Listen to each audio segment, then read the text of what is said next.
Welcome back to another episode of Out of the Blank Podcast. Youssef, it's a pleasure to have you back on the show. Man, it's been what? It's only been a couple of months, but 60th anniversary is coming up. I wanted to talk to you about some things, but I wanted to ask your opinion because I don't think I've asked you this before. But you've researched covert operations. You've looked into the Kennedy stuff. You looked into individual names about how the government was doing some covert operations.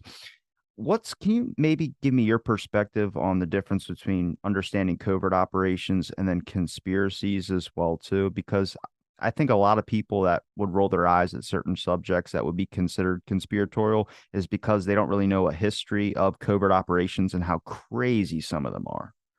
Yeah, yeah. I mean, I think that's a great question, Robbie. And first of all, it's a pleasure to be back on your podcast and your channel. Yeah, I mean, it's a fantastic question. It's such a fascinating and such an important area, and I think people are, led by fantastic researchers out there, are gradually peeling back the curtain on this. Particularly, I think from an American historical point of view, the kind of post World War II era, which has been defined in terms of how the national security state operates, or how the military and other government agencies operate, has been defined really by these covert operations that were hidden for decades until the 1970s when they were exposed, basically, and that has completely transformed the public's perception of how the government operates, how these other kind of shady forces and agencies operate. And I think, before the 1970s, you had a much more kind of wholesome apple pie Americana view of the public had of their own leaders and government, and that has fundamentally changed. I think perhaps in recent years, to some extent, maybe strategies are much cleverer at trying to conceal what's going on presently. We don't often discover these things till much later. But I think if you look at, particularly a lot of the current political movements across the world, particularly in the US, there is a lot of skepticism of the official version. I think it's very hard nowadays. The moment an event happens, it fractures into multiple versions. Unfortunately, that kind of, postmodernism where there is no kind of, it's very hard to establish an objective truth. I'm not sure who that actually serves best. It probably does serve the interests of the establishment best, because there is so much disinformation, misinformation, so much confusion, that when you look at the events, for example, in this century, in the 21st century, it's very hard often to get to the bottom of these things. You think of countless things that have happened, from 9/11 to the Iraq War to the war on terror to what's happened in Syria to other isolated incidents, and it's very difficult to get to the bottom of these things. But I think what we do know is obviously the things that have been revealed back during the Cold War, particularly. And as you've mentioned, you look at something like MK Ultra, that the CIA was running a mind control program, that it was using LSD before it became popularized as a kind of hallucinogenic, mind expanding drug. It was using it to see if it could be used as some kind of truth serum, whether it could be used for interrogations in order that Soviet agents could perhaps spill the beans, and that they actually used LSD on lots of people unknowingly, leading to kind of large numbers of people being traumatized and developing serious mental illness as a result of these kind of experiments that were carried out. And I think we wouldn't have even known about something like MK Ultra if it wasn't for, I believe it was kind of a trove of Richard Helms's material that wasn't actually, that was inadvertently not destroyed. So these things can be covered up extremely well. I think there's probably lots of things out there that we don't even know about. You've mentioned Mockingbird. Obviously, that was one of the things that came out during these 1970s government investigations after Watergate and the end of Vietnam.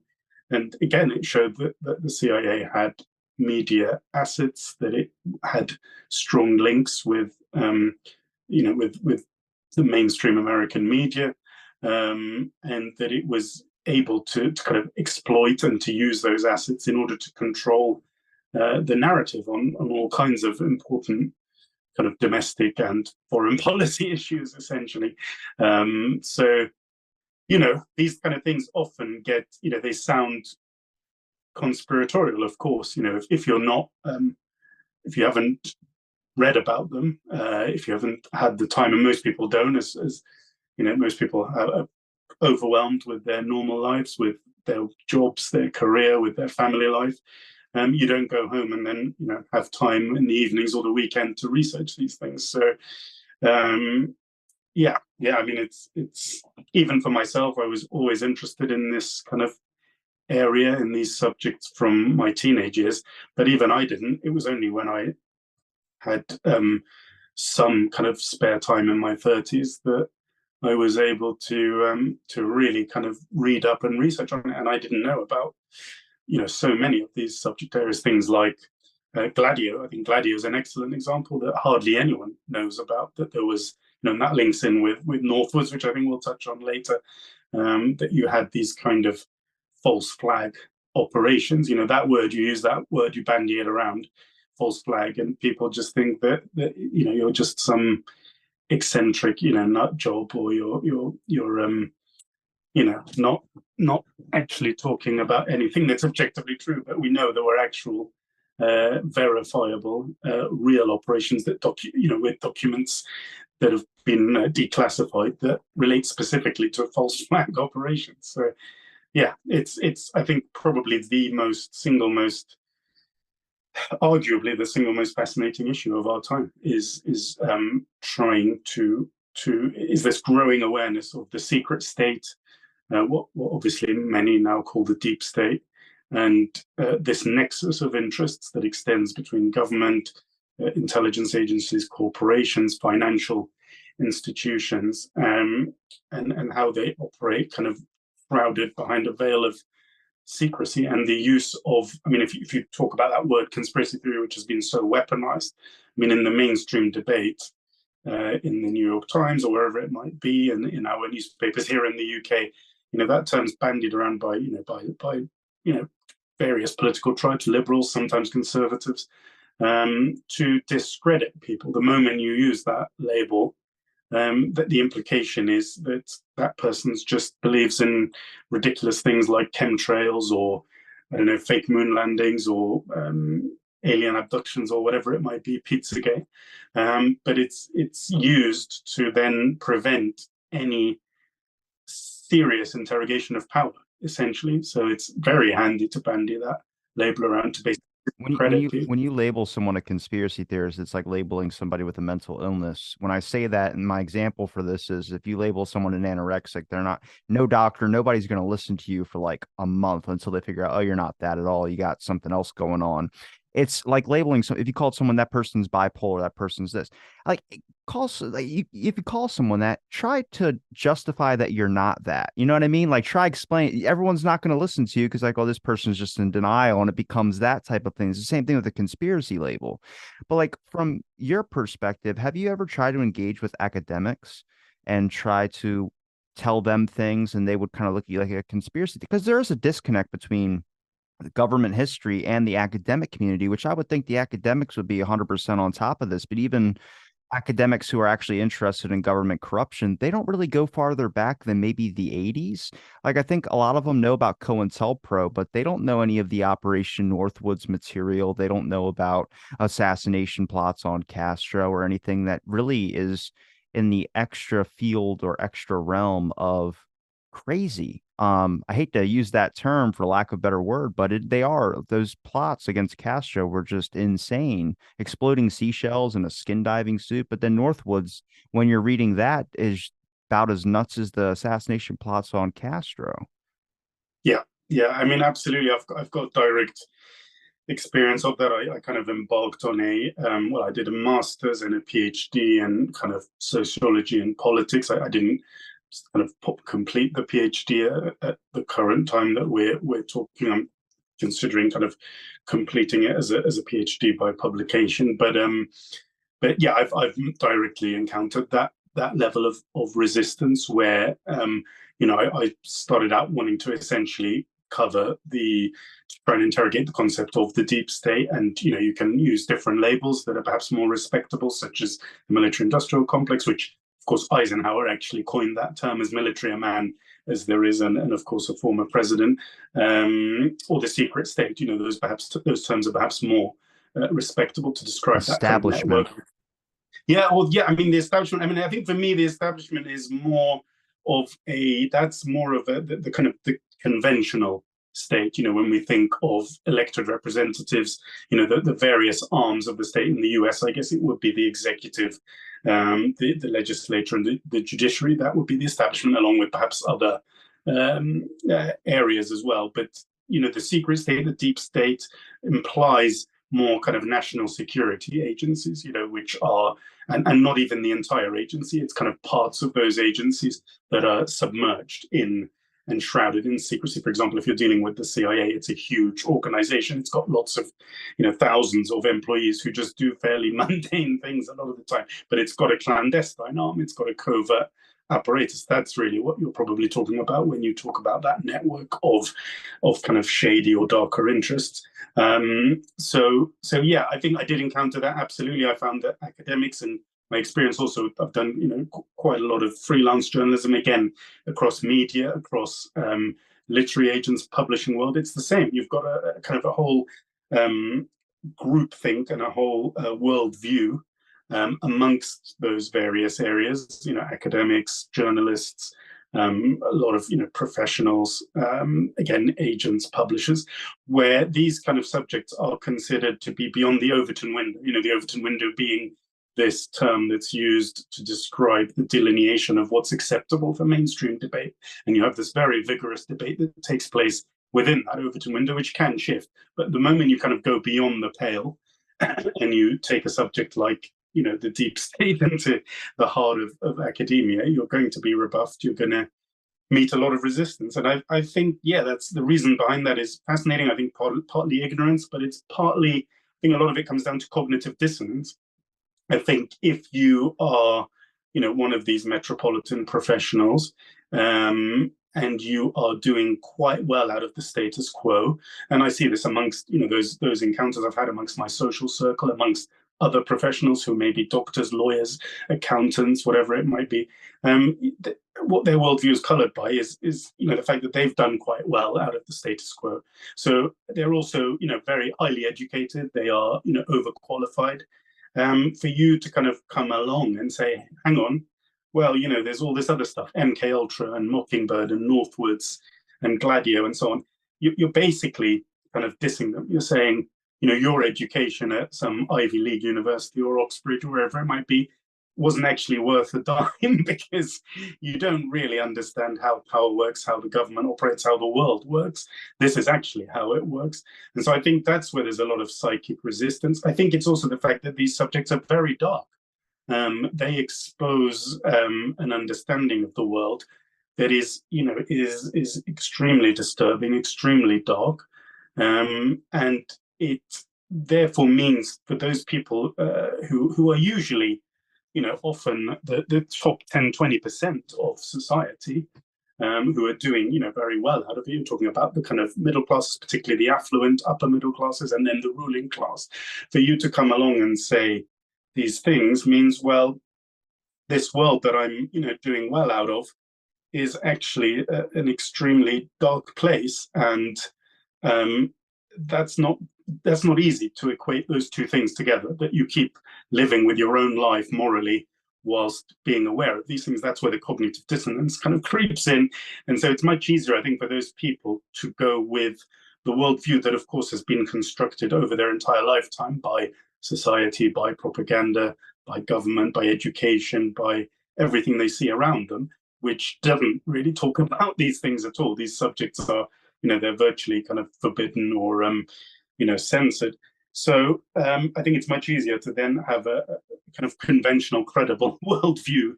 And I think another part of it is disempowerment. I think if you say, well, the real power lies with these kind of shady forces who are responsible for, perpetual war, or they're responsible for assassinations, regime change, whatever it might be, it's much, I think, easier again for these kind of this very influential segment of society to believe that's not the case. That actually it's elected representatives, it's congressmen, senators, in our case in the UK, members of parliament. It's these people, the prime ministers, the presidents, who have the power. That is the kind of fairy tale version that we're given. The decisions in a democracy are made by these elected representatives, and the laws, they're the lawmakers. And there's a judiciary, which obviously this kind of very much this liberal kind of bourgeois fairy tale, and that's a much more, again, wholesome, acceptable view of how politics and how the world works to most people.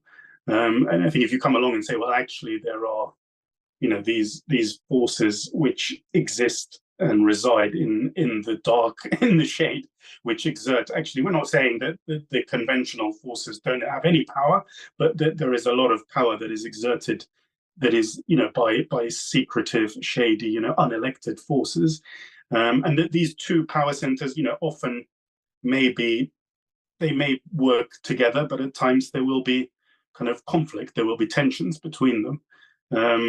So I think, yeah, for all those reasons, you meet a huge amount of resistance when you try to introduce these kind of subjects into that mainstream arena.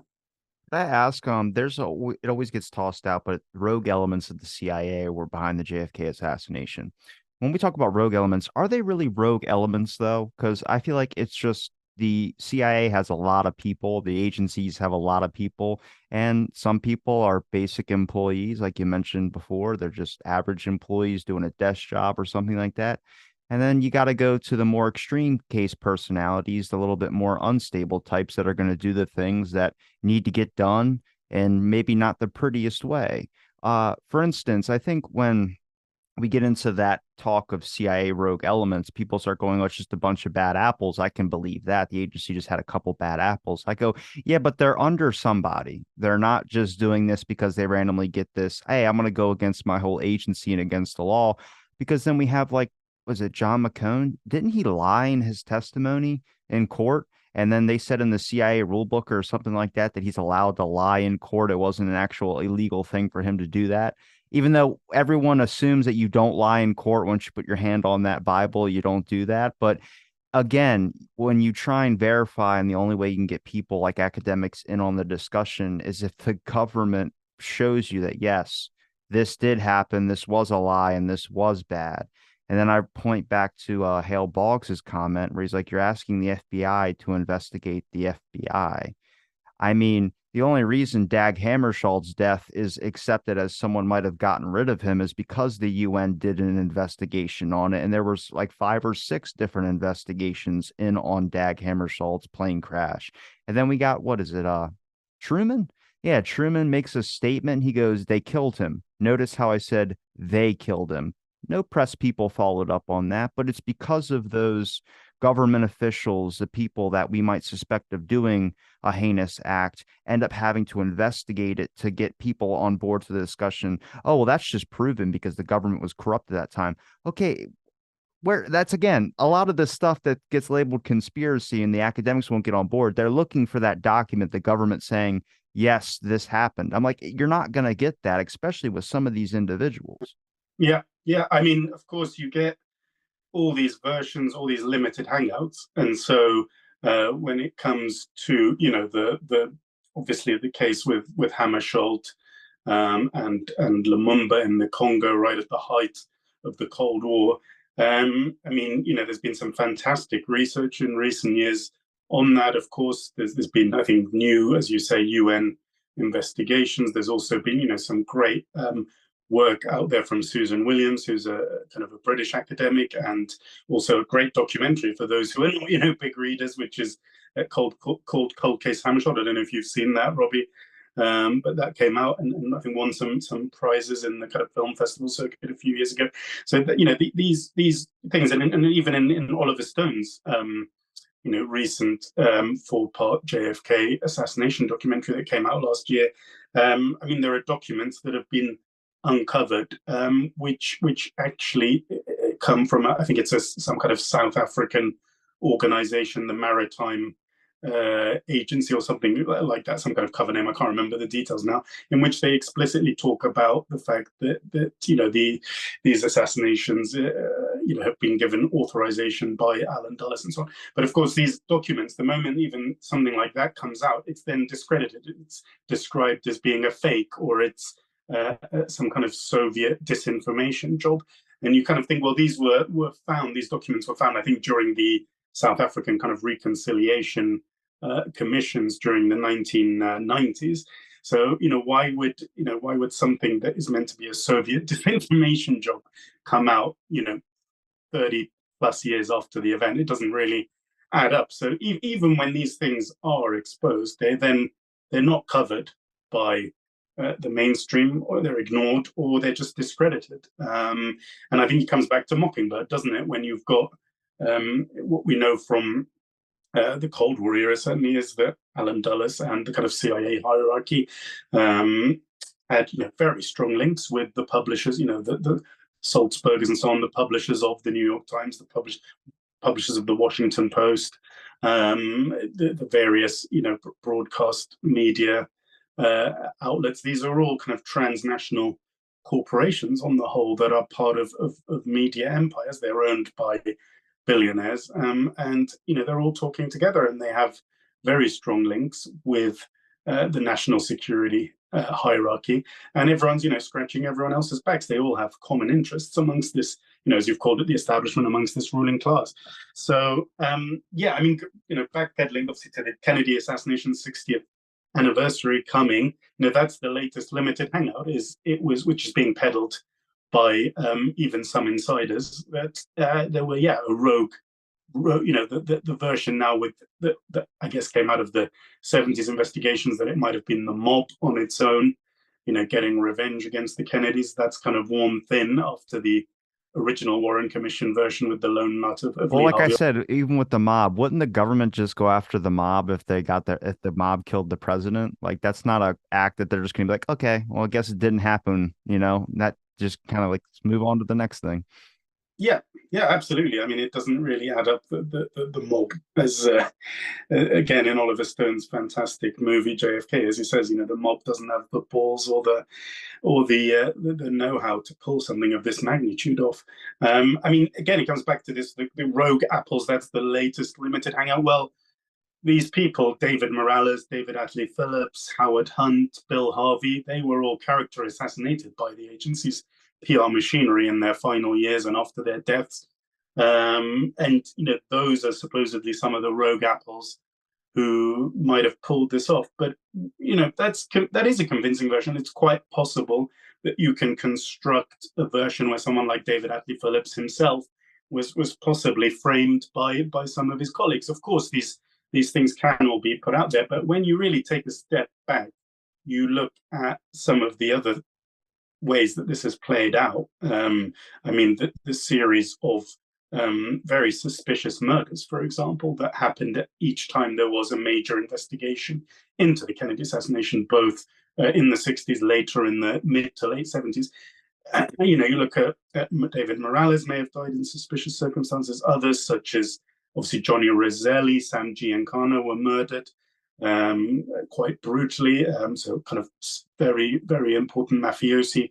Someone like George de Mohrenschildt, who was Oswald Svengali, supposedly committed suicide, but under, again, quite suspicious circumstances. I mean, if this was just a group of rogue apples, who was doing all this? Who was still decades later going around kind of bumping people off? And when you look at the list of kind of tens, if not hundreds, of witnesses or insiders directly or indirectly involved with the assassination, you've kind of got to go, this is something far bigger. That's one argument that I think you struggle with. I think you also look at the likes of David Morales. I mean, yes, some of these people were senior officers, but the idea that these people, such as David Morales, who spent their entire careers taking orders in Guatemala, in Cuban operations, in Vietnam, in Chile, that they would suddenly decide to pull off basically the crime of the century without any kind of authorization in order to basically, but and to cover it up through effectively blackmailing their bosses and the government agencies they work for. It's a stretch, really. I think it's much more plausible that there was um, authorization, as David Talbot has argued, from the likes of Alan Dulles and others, right at the apex points of the secret state, the deep state, and the establishment. I think there was a growing consensus amongst these interests, whether it was big oil or whether it was finances in Wall Street, or basically Alan Dulles and his circle of defense contractors, military industrial players, oil men, all of these kind of people. There was a consensus that JFK had to go at the height of the Cold War. That if he was allowed to continue, if he was re-elected, and if his brother became president, that the outcome for these people of the Cold War might be some kind of coexistence with Soviet communism. And what these people wanted was total defeat of communism. They were kind of Cold War hawks. They were arch, Cold Warriors and anti-communists. For them and the people beneath them, such as David Morales, such as Ted Shackley, David Phillips, they were kind of hardliners. And this kind of, JFK and his brother started out as Cold Warriors to some extent, and it was that kind of gradual shift, evolution in their thinking during his presidency, which I think sealed his fate, really, starting out from hesitance over the Bay of Pigs to hesitation over the Cuban Missile Crisis to refusing to, invade Cuba, refusing to fully commit in Vietnam. All of these things, I think, sealed their fate. And I don't think that JFK was necessarily some kind of radical. I think he took his responsibilities as commander-in-chief very seriously. He took, I think, the Cold War quite seriously. But he wasn't considered to be hardline and ruthless enough. And these people, when you look at Ted Shackley's comment, he said it was a strange time. There was assassination was just kind of par for the course. I can't remember the exact quote, but basically, they had the mechanisms to do this. That they were in place. They were being directed against Castro. They were being directed against Lumumba, against the Diem brothers in Vietnam, against Trujillo in Dominican Republic. There was, an assassination program, ZR Rifle, led by, Bill Harvey. And there was the mechanism to do these things, as documented very clearly in government investigations. For that to then be turned inwards, directed domestically again, in a presidential assassination, therefore is not a massive leap, or in your thinking to see how something like that could happen. Do you know the mob term "made man"? Yeah, I think so. Yeah. Do you think that David Atlee Phillips, Howard Hunt, these were kind of like made men in a way? I mean, I don't know where your conspiracy line is. When I start looking into some of these individuals, they have the weirdest connections I have ever seen. Like Harold Bird, the guy who owned the Texas School Book Depository, who went a month before the assassination, went to Africa to go hunt lions or something like that. He was friends with Howard Hunt. He was friends with Lyndon Johnson. He was friends with a lot of these characters, and Howard Hunt's name pops up everywhere. Now, I know his son recorded that deathbed confession and everything like that, which I think is interesting. But I start going, a lot of these people are tied together through whether they met at a party. And it goes back to what you're saying, Alan Dulles in the media. Look, a portion of that could be everyone's thinking they're doing their patriotic duty and they're doing this by helping out the government in a sense. But also, Alan Dulles did have parties with media officials and individuals from Time Life and all these other magazine corporations, and they would hang out. So eventually they became super friendly, and eventually you scratch my back, I scratch your back.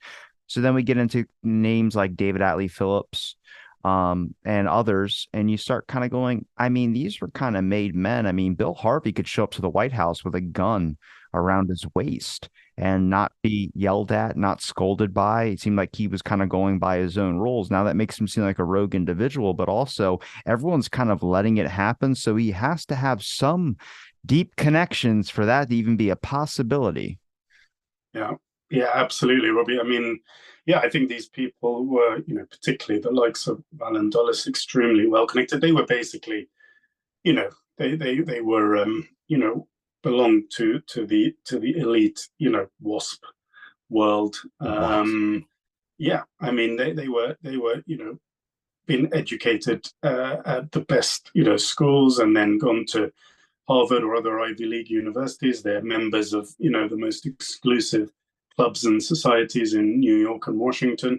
So there's this kind of, as C. Wright Mills, the famous American sociologist, described in his work, The Power Elite. You have this network of government, corporate, financial, military elites. They've gone to the same. They basically come from aristocratic or ruling class backgrounds. They've gone to the same schools, the same universities. They've been in, kind of secret societies in these institutions. They've then joined these members, exclusive members, kind of metropolitan clubs. So yeah, they're all interconnected through this kind of recruiting ground, and then they're appointed to the positions at the apex kind of positions of the apex positions of power in American society. They all share the same worldview, the same interests. These are powerful, wealthy people who own the country. They own the planet. Some of them you've heard of, many of them you haven't. The kind of families, the dynasties, the likes of the DuPonts, etc., who own the chemical industries, who own oil, in Texas, who own the banks and other financial institutions, who own the kind of military contractors. You mentioned D.H. Byrd. Yeah, I mean, absolutely. He owned the depository, didn't he, if I'm not mistaken? I get confused between all these different kind of Texas millionaires and so on. Obviously, you've got Ted Dealey as well. And I think Byrd famously, he took the sixth floor window frame that Oswald supposedly fired from and hung it up as a trophy in his own mansion. And he then, I think, was awarded one of the most profitable contracts for the Vietnam War, I believe, as well. Making jet fighters. Yeah. So I mean, yeah, these people they have the shared worldview, the shared interests, and it was and they thought the Kennedys were probably of the same ilk. That was the expectation when JFK came from one of the wealthiest families. Admittedly, they were not. They were perhaps outsiders as Irish Catholics. Knew money to some extent through obviously the paterfamilias Joseph Kennedy, but they were nevertheless insiders, and the expectation was that based on JFK's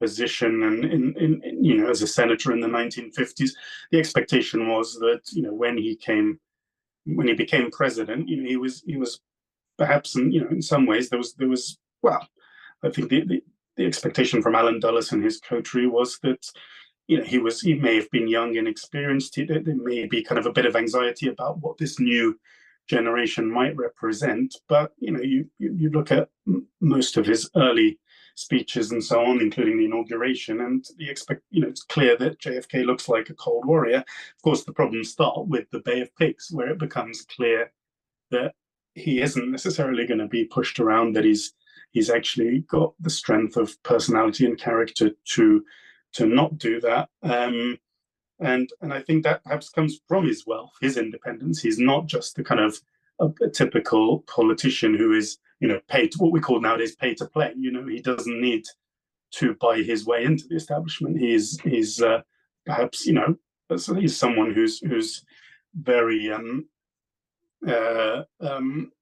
wealthy in his own right. So, he's seen. I think eventually he's seen by the others in the ruling class, these other influential figures, as a class traitor, a bit like FDR, like Roosevelt. And what happened to Roosevelt, of course, was another secretive plot in the 1930s to try and get rid of him, to overthrow him and replace him with a kind of almost a fascist regime, really. So these plots have happened before. And I think with everything we now know, it's very hard to buy into some kind of lone nut kind of fairy tale. I wanted to ask what your perspective was on Howard Hunt and David Atlee Phillips and characters like Bill Harvey, just their mindset. Because when I spoke to Stephen Kinzer about his book on Sidney Gottlieb, the MK Ultra doctor, he gave me a new perspective I probably would have never thought of unless I kind of spoke to someone who actually looked into this guy's journal and life. And he was like, he wasn't thinking about it like how you would normally think about just experimenting on people. It wasn't out of sick vengeance. It was this person that was doing a job, and he also was interested in not only supporting the country and understanding new methods of mind control and things of this sort, but it was like, can you get his name in a history book type deal as well too? You know, it wasn't like I'm a sick freak, I want to experiment on people. So I'm curious when it comes to like David Atlee Phillips, Morales, and all these characters, were they thinking about it like they're doing their patriotic duty in your perspective from what you've understood about them? Or do you think it was more like they're the frat boy environment like we were just talking about earlier?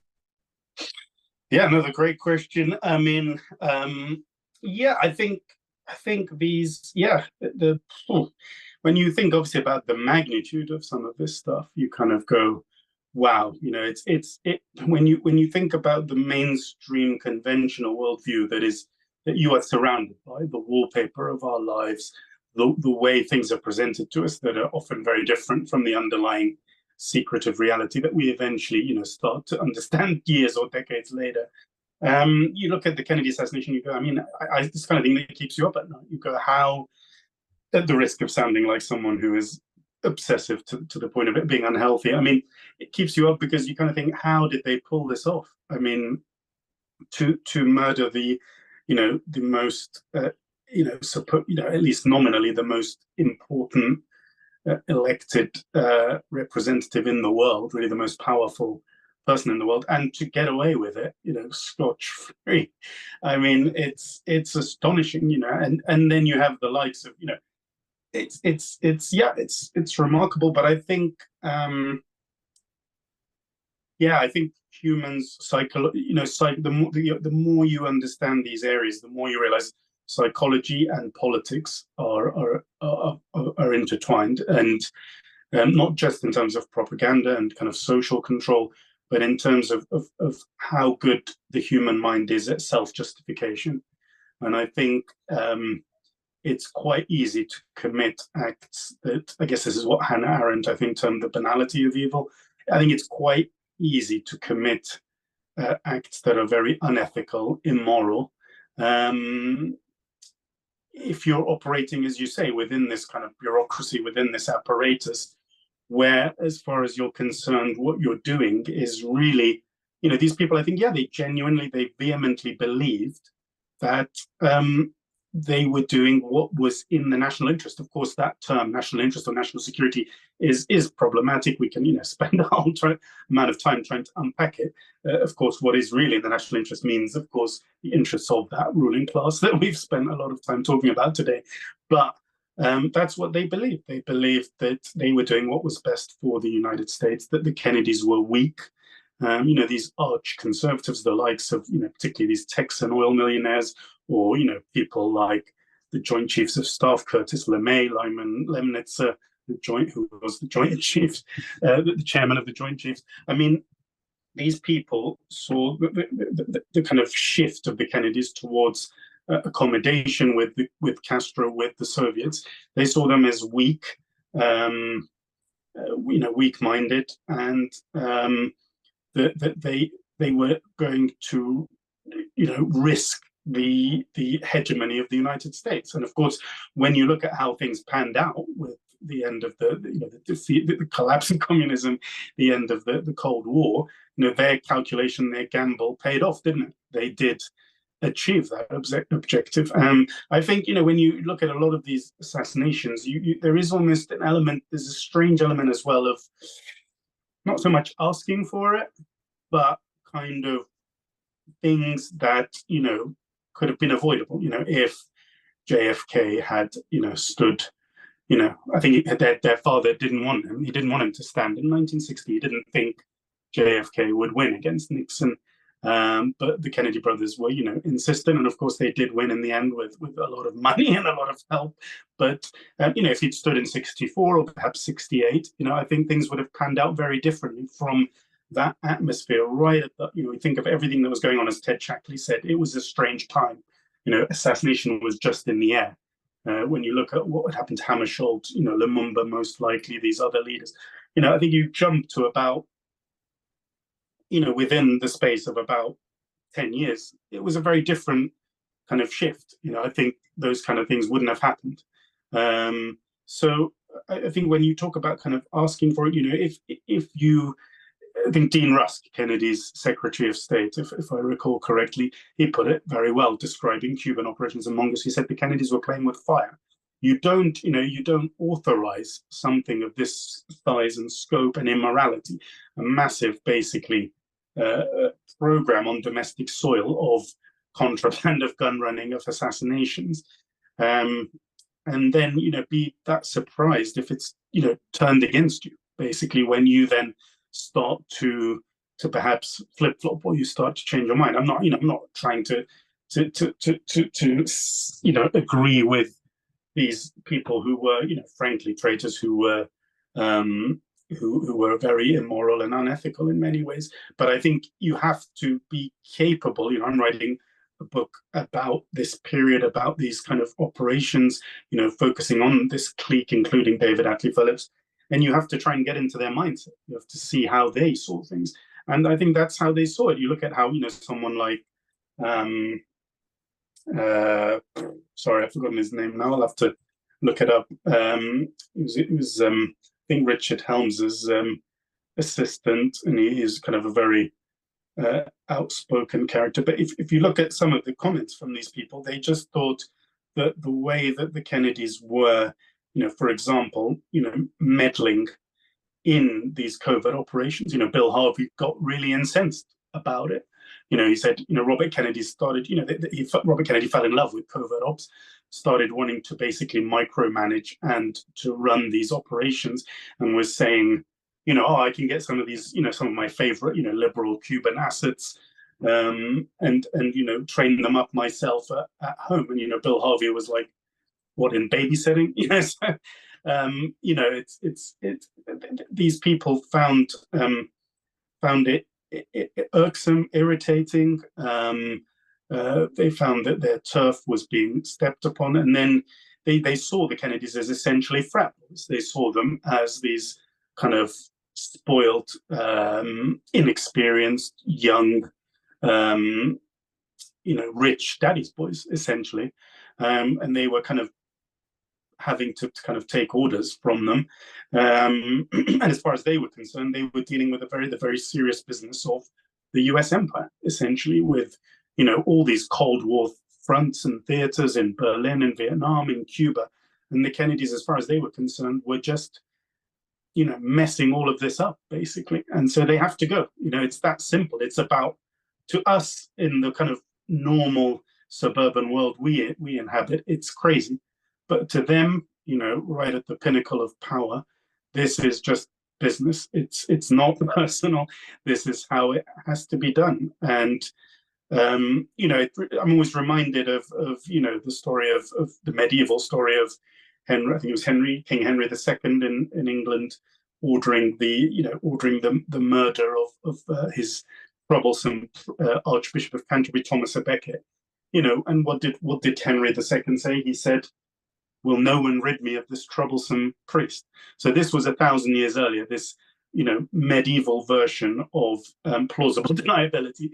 Those were the words used. His, four, I believe, of his most senior noblemen and knights, rode off and murdered the Archbishop. And that led to a massive backlash across England, because Thomas à Becket was a kind of man of the people. He was very popular, and Henry II had to kind of go on a kind of pilgrimage and seek atonement, and had to wear kind of a vest of thorns or whatever it was. What time period was King Henry II?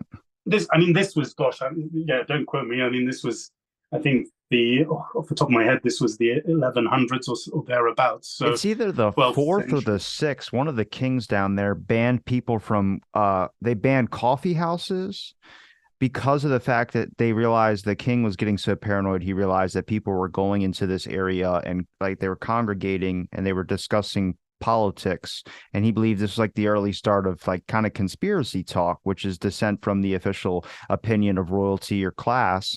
And so he would ban people from gathering at certain locations because of the fact that maybe it was a mix of the caffeine as well too, but I don't remember which king that was. But to me, that was just interesting. So this is like a long lingering historical thing. This isn't like the conspiracy and all the dissent from the official. Public trust in the government back then, for especially over here in the US during the Cold War, was a lot of people trusted their government, but I think the Vietnam War shook them from that. And I think where we're at now, it's not like it's any really different. There's always been dissent amongst individuals, but now the information is right in your face. I mean, now you can literally look up if someone says something on your phone and try and find out what that is. You might come across a whole swath of information. But actually, this is a really important question. But how much of the Cold War or learning about Cold War operation enhance your perspective on the Kennedy assassination? Did you find that it was actually giving you more information to understand that, okay, this is 100% plausible, or the government could do something of this magnitude? Because if you just say government killed JFK, if you have no Cold War context, you can still get there, but it's a little bit shakier ground. But I feel like it solidifies more for you if you understand more about the Cold War. Yeah, I mean, I think the terminology is important. I think I don't think, the government, I wouldn't use that term. I wouldn't say the government was behind it. I think there were influential figures, most, certainly we know about very likely some of the mid-level operatives, the likes of Howard Hunt, David Morales, quite possibly Bill Harvey. I think these people were involved in the carrying out of the actual assassination, the operation, in terms of plan, the actual, not talking about the foot soldiers who did the shooting job. We're talking about the middle level operatives who probably did a lot of the kind of covert planning for it. Perhaps both before and after, in terms of psyops, disinformation, and so on. I think the people who authorized this, that's the real question, isn't it? Who did it? David Talbot, I think, very persuasively argues that Alan Dulles was the author of the plot. And I think, you mentioned the Howard Hunt confession. I think, yeah, that's very interesting that Howard Hunt tries to lay the blame at the door of LBJ. I don't buy that.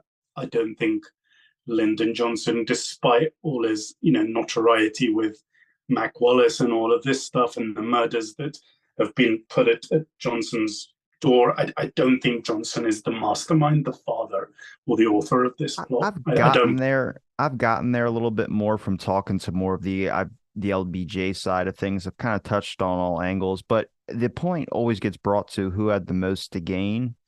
And I'm like, well, take your pick. Everyone got something after this assassination, whether it was Harold Byrd getting $50 million after the Kennedy assassination. He owned one of the most popular buildings in the world and has this amazing defense contract agreement. LBJ, all the scandals drop and he gets to be president. Everyone gains something. The mob gains stuff as well, too. Robert Kennedy backed off of him a little bit. So it was like, you could take your pick on that one, but I don't know. I think understanding more about the Cold War will really solidify that it's not just one thing, it's multifactorial.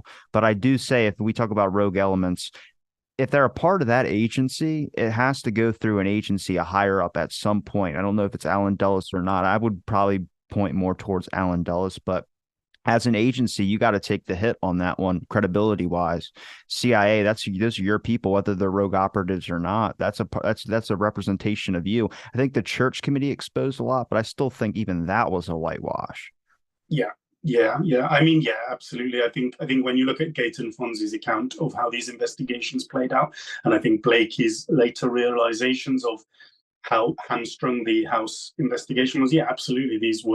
These investigations could, at that critical moment, perhaps that was the last, as Fonzie called his book, the last investigation. That was possibly the last chance to really get to the bottom of it. There was kind of a mood in the country. There was a critical, moment where things could have really been discovered. I think now, 60 years later, it's very hard to get to the bottom of this. I think most evidence, most documents have been destroyed. It's very interesting what is still being hidden. I guess maybe we know there are hundreds of documents and pages pertaining to these very nefarious characters, such as Phillips, Hunt, Bill Harvey, etc. I mean, are there something, for example, you think of in the documents? I think there are about 125 pages or something referring to Phillips's pseudonyms and and aliases. So is there something in those documents referring to him as Morris Bishop, for example? That would be dynamite. Yeah, absolutely. I mean, Bill Harvey, I think there is so much there already on Bill Harvey. His own handwritten notes on how to run an assassination, which mirror the JFK plot. Everything that Harvey's written on how to run an assassination, from using disinformation to blame it on the Soviets and the Czechs. He says this is how you run an assassination. You create a fake 201 file. You compartmentalize. You run that 201 file through Angleton's counterintelligence division. You use Corsicans. All of these things have over the years it's become apparent, are part of the JFK plot, most likely. So I think, and there were people very close to Harvey, his deputy, Mark Wyatt, according to his account, in the Rome station after Bobby Kennedy fired Harvey. He was moved by Richard Helms to be the CIA station chief in Rome. Mark Wyatt said that Harvey's behavior on the day of assassination was very suspicious, that he said, these again, this all boils down, unfortunately, to hearsay, doesn't it? But apparently Harvey said things like, well, this is the day when the president is going to get him, going to get himself killed, basically. And when it did happen, he reportedly, again, according to Mark Wyatt, his deputy station chief, he said, well, this was always going to happen, and it's probably a good thing that it did. So it clearly indicates that Harvey had, some kind of foreknowledge of the plot. I think his connections with Johnny Roselli, with mafiosi, to the disapproval of others, some of the stuff he was doing, when you look at his kind of the receipts and the accounts where he was hanging out with Roselli and with others in down in Florida in the kind of months before the assassination, and it's all very suspicious. I think Harvey was very close to Angleton. Again, Angleton, was he or wasn't he involved, or was Angleton framed alongside Phillips? Very hard to answer that one. But when you look at the extent to which Angleton went to cover things up after the fact, again, very suspicious to think that you would go to such lengths over many years. Many instances of Angleton threatening people, blackmailing them, traveling himself to various places, such as to Mary Pinchot Meyer's house after her murder, or to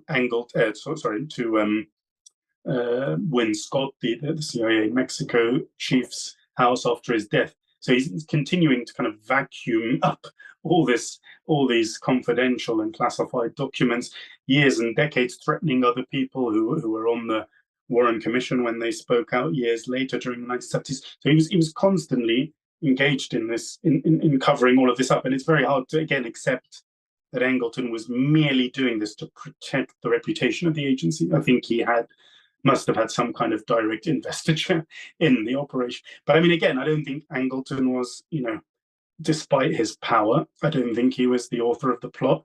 I don't think any of these people would dare to do this without higher authorization. And I think what's interesting is that, according to Howard Hunt's account, he was on the periphery of this. He was a bench warmer. He describes how he was approached by, I think, Bill Harvey and Morales, and that he basically said, "Oh no, I think it was Morales who approached him, and there was a meeting in a hotel, and Morales indicated that Harvey was involved in this kind of the planning for the JFK assassination, and Hunt basically said, well, he didn't want to have anything to do with that kind of psychotic alcoholic Harvey, and Morales, apparently, according to Hunt, indicated that there was authorization for this from above. So I think that's very telling. I think Hunt's confession, however, is very problematic. If you read his account of it in his autobiography, if you read the account of it in the, if you watch the video, obviously recorded by his son, if you read the Rolling Stone article documenting all of this, I think particularly in his autobiography, there are so many contradictions and conflicting aspects to the Howard Hunt confession that it's as if it's as if he didn't even bother to reread what he'd written or to edit it. So he's almost presents it not. It's not. First of all, it's not a deathbed confession. He lived on for a few years after that, and it's not really a confession. It's almost as if he's saying, "Well, this is kind of my educated guess. This is my stab, based on obviously my proximity to all of this. What happened?" So I think Hunt's being disingenuous. I think he's more involved than he lets on, but he doesn't want to incriminate himself. But I think from what he says, he doesn't really know everything, but I think he clearly knows enough from what he's been told that there was authorization from above. But as David Talbot's argued, I think even to that day in the 21st century when he made this confession, he was still protecting the man that they all admired and idolized and worshipped, who was Alan Dulles. And I think he can't even bring himself to say that Dulles was, likely the author and the architect of all of this. But it all comes back to, again, to that Thomas à Becket story. Will no one rid me of this troublesome priest? No one really needs, in this kind of high level power politics and conspiracy. There's no one needs to say that JFK has to be killed. It's just there's a consensus in the power structure. There's a lot of perhaps discussion behind the scenes that this is no longer a satisfactory situation for the power elite and that he has to go. But those people right at the top, the likes of Alan Dulles, etc., they have, they're protected through this shield of plausible deniability. They don't need to sign anything. They don't need to put their name to anything. These operations are carried out in a very clever, concealed way, and they have deferred to their to these mid-level operatives, the likes of these senior officers such as Harvey, Bill Harvey, and David Morales, and so on, to carry this out. So I think that's how these things work, to be honest. Do you think that Howard Hunt's wife's death suspicious at all? Yeah.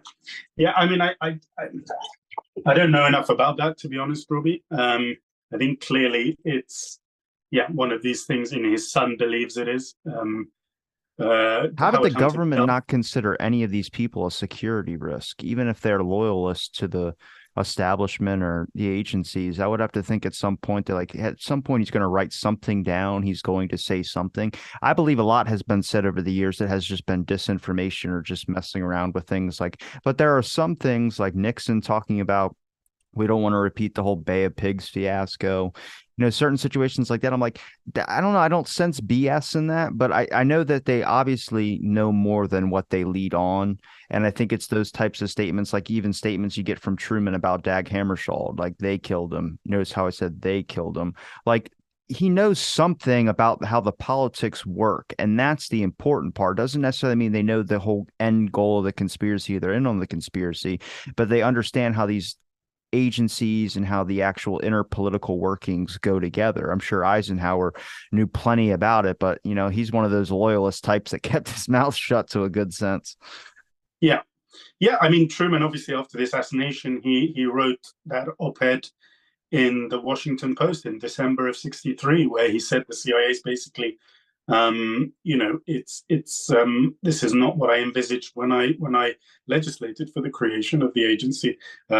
It should return to its role as an intelligence and information gathering apparatus, not a kind of shady covert action apparatus which is going around carrying out assassinations and regime change. That is not what I had in mind. But of course, this kind of get out of jail card was used in the legislation, giving the CIA carte blanche to carry out all these things that come under the heading of covert action.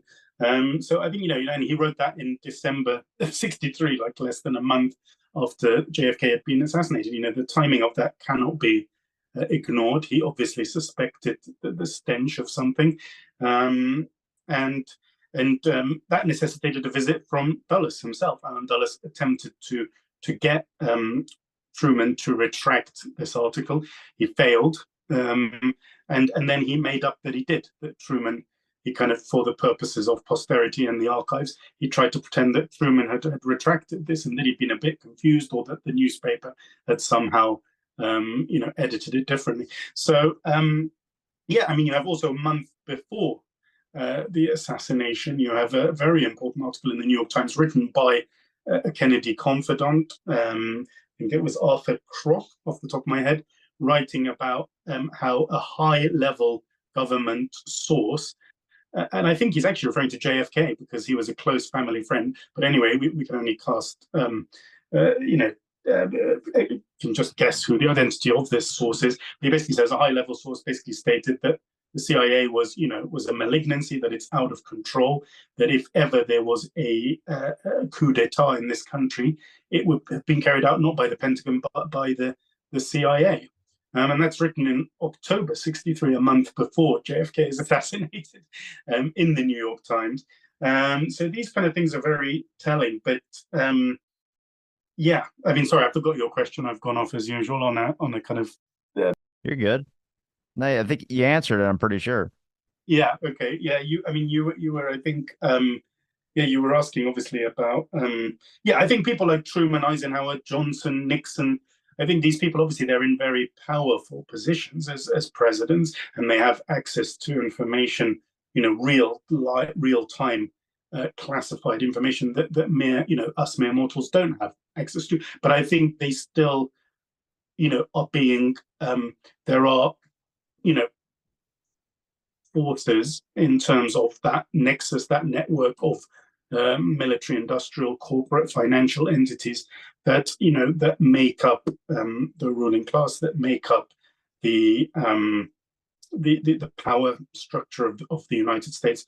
That there are even more powerful forces, and that's not kind of conspiracy talk. It sounds conspiracy, but yeah, it's how the world works, and it's really simple. The narrative has changed so much from the official story from what it was, and as much as it's changed in 60 years that you think people would hop on board. One thing that you can point out that's not a conspiratorial subject, but it shows a corrupted individual involved in an institution is the fact that J. Edgar Hoover would keep classified memos and documents and letters and blackmail information in his private desk in his office, and that was not revealed until later after he died.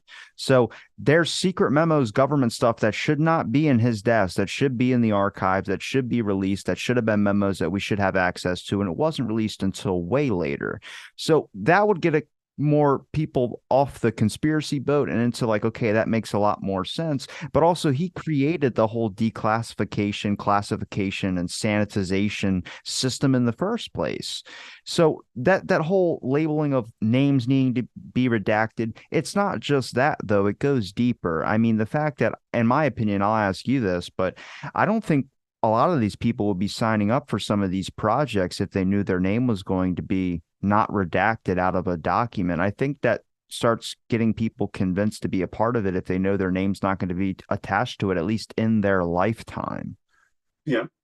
Yeah, I think this goes back to the morals, the ethics of it. I think what's fascinating is when you look at all of this stuff, is for a bunch of spies, they're not very secretive. I mean, when you look at how much has come out, of course, there's a lot we don't know, and particularly in the present, of course, that's where we really are fumbling around in the dark. But if you look at the past events, I mean, who could have possibly dreamt, whether it's in terms of the JFK assassination, that we have 4 to 5 million pages of documents? No one, at the start of this or in the early years could have possibly envisaged that we would have that amount of information, and it's shed a lot of light, of course, on other operations, on Northwoods, on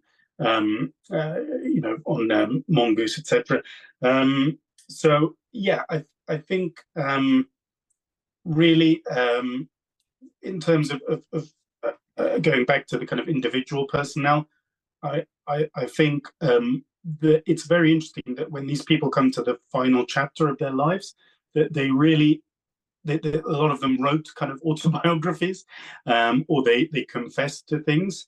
Particularly in the JFK story, you've got Howard Hunt, you've got the memoirs that David Phillips wrote that were, that they were actually opposed by the agency at the time.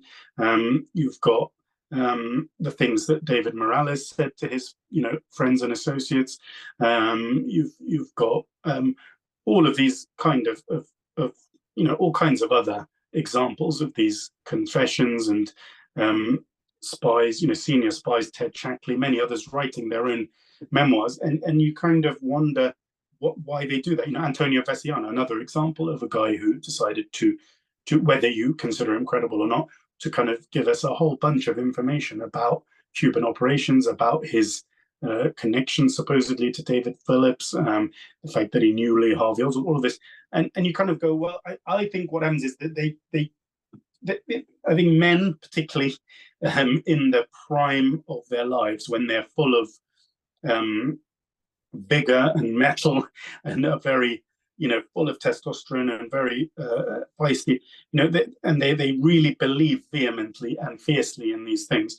They carried out things that were very immoral, very unethical, in the name of, as you say, patriotism, in the name of, or even egotism or narcissism. A lot of these people, I think, were very dysfunctional people who were likely sociopathic, psychopathic, had personality disorders, but they did these things. And I think later on in their lives, when the passions had cooled, when they were trying to come to terms with their lives, they're going to, they're now facing oblivion, or perhaps they believe, in the case of Angleton's confession, very important. One of the most important, I think, confessions is what Angleton said about how basically, these people that he had been surrounded with, the likes of Carmel Offie, Alan Dulles, Helms, that they were the masters of the world, and that they were basically evil, and that as a staunch Catholic, here he was confessing to a journalist, whilst coughing up, in coughing fits from his lung cancer, and he said, well, I guess I'm going to go and meet them in hell. He probably, genuinely believed that he was going to meet his maker, and that he would, be suffering in eternal, punishment for these evil deeds that they had committed. But at the time, Angleton says this was great fun. It was incredible. And of course it was, the power that they had. You talk about the networking, the connections. Yes, they were connected to, the most powerful elements and individuals in American society, and they could carry out, at the drop of a hat, all kinds of things. And they did. And they were incredibly successful and effective most of the time. But I think they get to the final stage of their life. David Phillips is another one. He confessed to one of the investigators and researchers, and he said, my final take on the JFK assassination is that there were American intelligence officers involved, and that was his kind of final words on it. Supposedly he may have also, according to his nephew, confessed to his brother about being in Dallas on the day. So I think, there's a lot of smoke there. Is it substantial? Not all of it. A lot of it's hearsay. There's nothing necessarily hard or concrete about some of it. But you start to build up a picture of, from all of this. Some of it is very verifiable, primary source material that is very important and is reliable. Some of it is not. Some of it is just hearsay and disinformation, even as you've pointed out. But you start to build up this picture, and I think, these people, they got to the end of their lives. They also, I think, want credit. There's a lot of it, I think, that's ego. They've had to keep these secrets. They've pulled off these incredible kind of things, world historical events, and they want to get some kind of, they're going to go down in history without getting any credit for it. So, I think for all of those reasons, it's fascinating. But there's it's certainly remarkable that so much of this does pour out. I guess also, no matter how plausibly deniable you carry out these things, they're going to get declassified at some point, some of it, and humans are just not very, it comes back to the old adage about, the only way that two people can keep a secret is if one of them's dead. So Well, Youssef, I appreciate the time you gave me to talk on my show. Is there a place where people can find any of your links? I know you got Twitter, website, book links, anything like that. I know you got one coming out, so I'll make sure I'll get back and link it in. Yeah, I've put my project on covert operations just on hold for now. We'll see whether maybe the 60th anniversary rekindles interest. That might be a good time to push it. But I'm hoping to certainly in the next year or two to bring out a book, as you say, on this period and on this clique of covert operators such as Dave Phillips. I mean, in terms of my writing, my journalism, people can find it on the Independent website. I've written several pieces on JFK, and so that's a newspaper here in the UK. So the Independent website, or on my blog on Medium. I'll make sure I link all those in the description. Thanks for listening. Thanks everybody for listening to this episode of Out of the Blank. Stay tuned for next episode.